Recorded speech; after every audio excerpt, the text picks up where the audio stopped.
Hello नमस्ते प्रणाम दोस्तों, मैं मंजू गिरी अपने चैनल पर आप सभी का स्वागत करती हूँ। तो फ्रेंड, मैं आप सभी के बीच एक बहुत दर्द भरा सुअर गीत लेकर आई हूँ, पति पत्नी का नोक-झोंक वाला। सुनना जैसा भी लगे कमेंट में ज़रूर बताएं। वीडियो पसंद आए तो लाइक शेयर सब्सक्राइब जरूर करें। 5 बारिश पे बाबा बिया है तो 10 में गावन दिए, 10 में गावन दिए हो बहिनी बरहे बारिश कई उमरिया तो पिया परदेस गाए, पिया परदेस गाए ओ बहिनी बरहई बारिश कई उमरिया तो पिया परदेस गईले हो। राजा कही गईले कोठवा उठाइली बंगला छवाइली, बंगला छवाइली। राजा कही गईले बेटा जाना माइली, तब घर आऊ बई, तब हो घर आऊ बई हो। राजा कही गईले बेटा जाना माइली हो, तब घर आऊ बई, तब हो घर आऊ बई हो।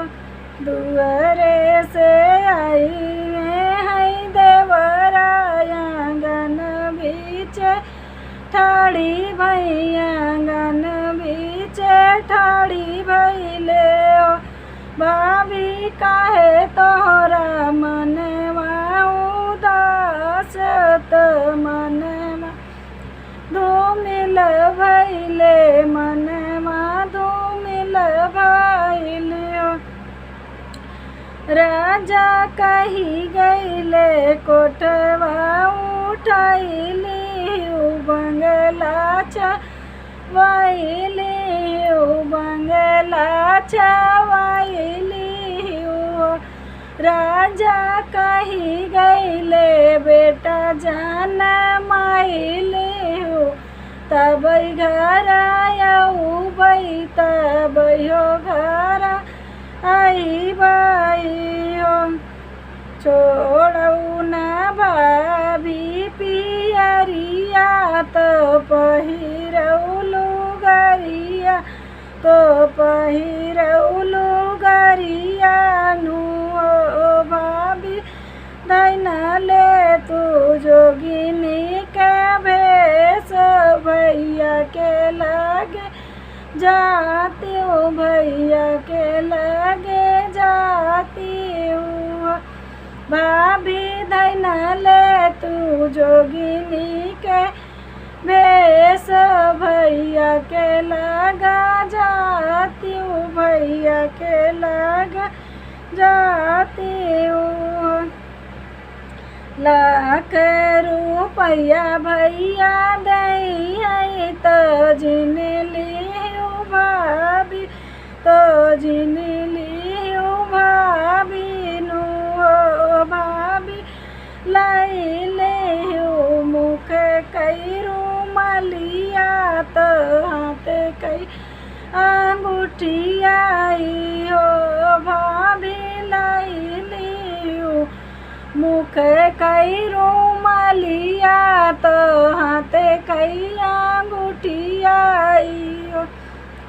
छोड़ी दी भाभी छोड़ी दी भाभी पियरिया तो पहिरेलू गरिया, तो पहिरेलू गरिया हो।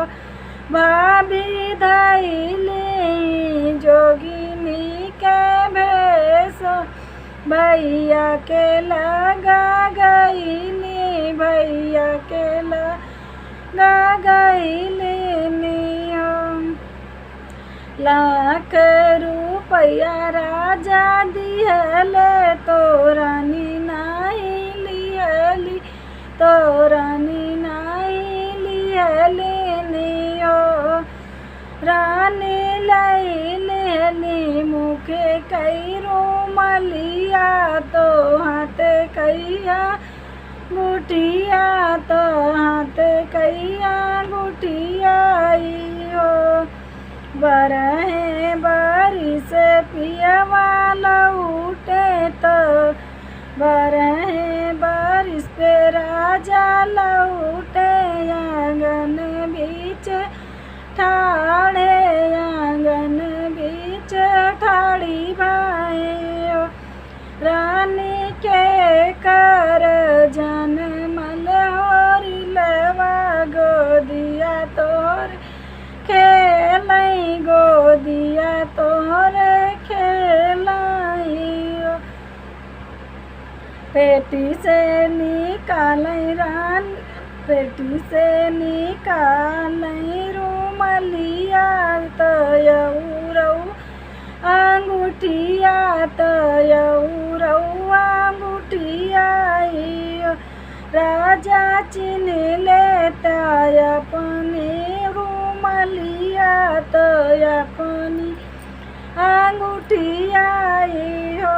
राजा तोहराई जनमल लालनवा, गोदिया हमरे खेलाई, गोदिया हमरे खेलाई हो। राजा